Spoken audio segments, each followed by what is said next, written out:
Hey hey! Hey guys, I'm Deborah! If you're looking for a smartwatch and you have no idea which brand to go for, you can check this video out and this might be on your shopping list. This is the brand new Realme Watch S Pro by Realme.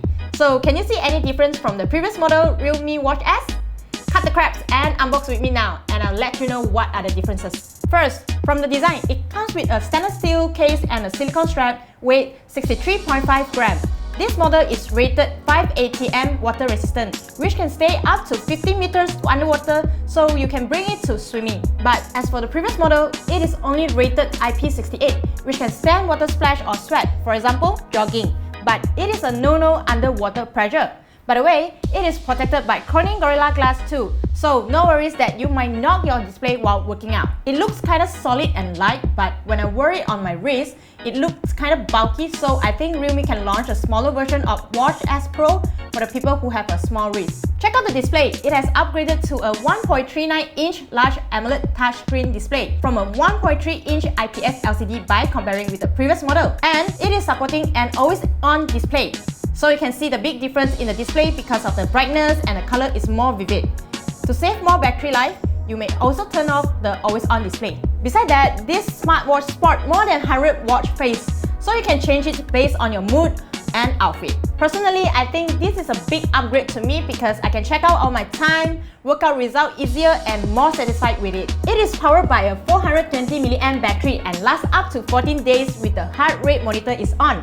To compare with the previous model which comes with a 390 mAh battery capacity and lasts up to 15 days, I think it's because it wanted to support the AMOLED display. This watch supports magnetic charging at the back of the smartwatch and it can be complete charging in 2 hours. Speaking about health, it features blood oxygen, heart rate monitor, sleep monitor, steps, calories, water reminder, distance and activity records.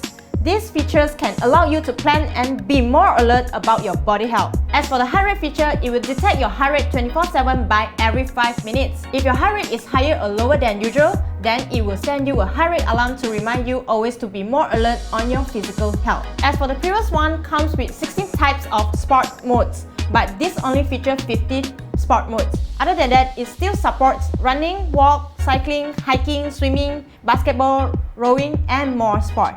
The difference from the previous model is it comes with swimming mode thanks to the 5 ATM water resistant. It can record your swimming data in real time such as length, type, and calories. This smartwatch also features a high precision dual satellite GPS. It means that the smartwatch will track more than one radio signal at a time from satellite for accurate and real-time data. As for the smart notification, it can work well with the Realme smartphones. But as for the iOS user, I still need to test it out. To synchronize the record to your smartphone, all you need to do is just download the Realme Link Smart apps and the work is done. No worries, it supports the smartphones which are running Android 5.0 and iOS 9.0 above. Overall, I think you can put this on your list and consider it. Personally, I think this smartwatch is kinda user-friendly and I did not have to refer to the user guide to use the feature of it. The only thing that I decide about the smartwatch is the case is kinda big for me and doesn't suit my wrist. So again, will the company launch a smaller case for the people like me who own a small wrist? So, will you consider this smartwatch? Let me know in the comments below. Hit the like button, share this video and subscribe to our YouTube channel. I'm Deborah, goodbye, don't miss me, bye!